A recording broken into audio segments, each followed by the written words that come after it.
Ngayon ay aking pinatututuhanan ang winika ng aking lingkod. Sa paghiram ko ng tinig at katawang laman, ay inyong nadinig ang tinig ng inyong Ama na nasa langit. Sa pagkakataong ito, buksan ninyo ang inyong puso at isipan upang ako ay sadiyangang makapasok. Ibinaba ko ang aking salita upang ang tao'y magising sa mahimbing na pagkakatulog, sapagkat aking winika, gumising kayo mga natutulog, magbangon kayo mula sa mga patay, at kay aking liliwanagan. Mga anak, ako'y siyako, ang sa inyo'y nagwiwika. Makinig ang nais makinig, manampalataya ang nais manampalataya. Ibinaba ko ang aking salita upang ibigay ang patutuo at tunay na katotohanan na ang taong isa diyang naligaw at namatay sa pananampalataya. At ngayon aking binubuhay sa pamamagitan ng aking salita. Pakinggan ninyo ito, mga anak. Naririnig ng tupa ang tinig ng kaniyang pastor.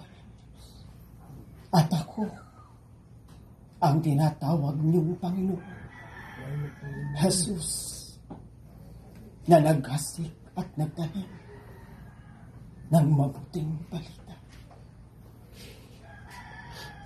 At sa pangalang Scotus, na nagpapakilala sa bawat isa sa inyo,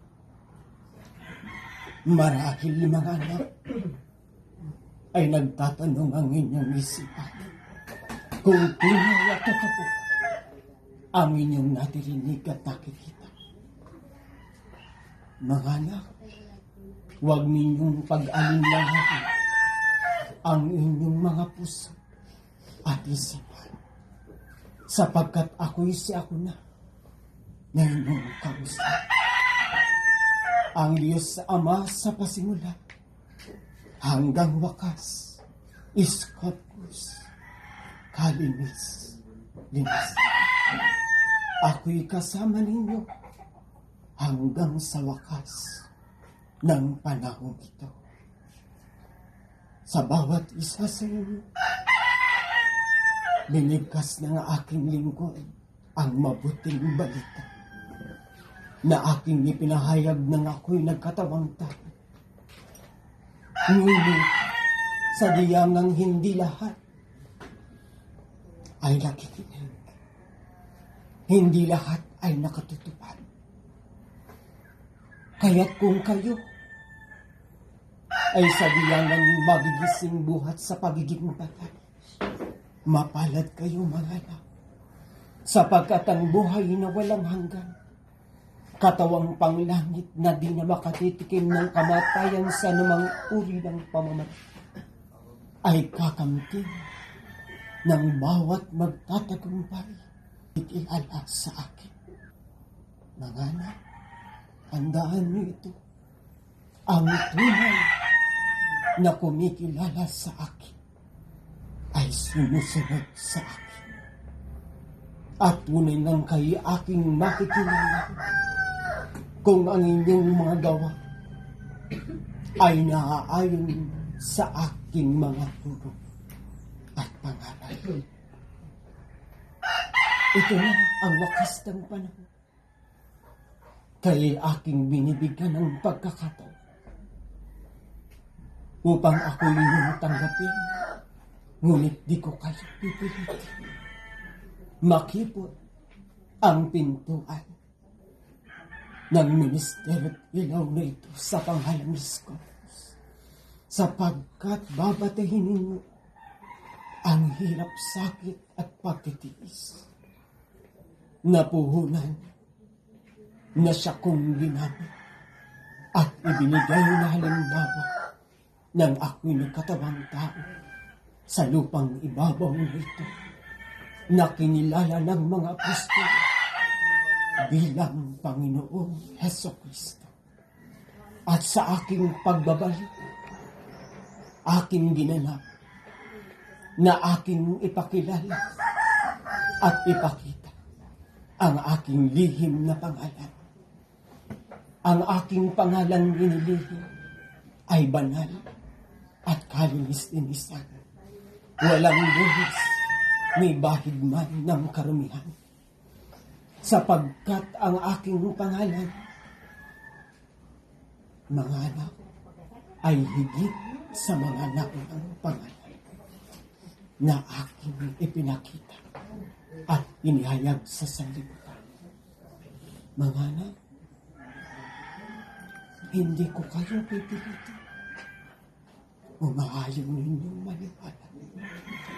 Ngunit kapiling niyo ang Diyos na sa inyo'y nagbibigay. Jehovah, Jesus, Iskapos. Tuwiran ko nang sa inyo'y aking winiwika na ang Diyos sa inyong kapatid at nananahan sa inyo. Kaya't kung nais nyo kayo aking pagharian, isuko ninyo ang inyong mga sarili. Hindi lahat ng nakikinig ay natututo. At hindi lahat ng nakasasaksi sa mga oras at araw na ito ay naniniwala sa kanyang naririnig at nakikita. Yun lamang tunay na may busilak na puso at malawak na pagkaunawa ang saliyang makakakita sa isa at tunay na Diyos na inyong kahanap. Mga anak, aking mga lingkod, ginawa ninyo ang nararapat para sa akin. Kung ang tao'y maniwala, mapalag kayo. At kung hindi man, mapalag pa rin kayo. Sapagkat ginawa ninyo ang inyong tungkulin sa aking pagkatapos. Mahirap paniwalaan ang inyong nakikita kung hindi nyo tatanggapin ang aking salita. Ngunit darating ang araw, ang pangalang ito na inyong nakita at narinig ang sanyo'y bibigkasin pagdating ng wakas. Mga anak, ito ay katotohanan. Katotohanan ang aking winibida. Maniwala ang nais maniwala. Magsitayo kayo lahat.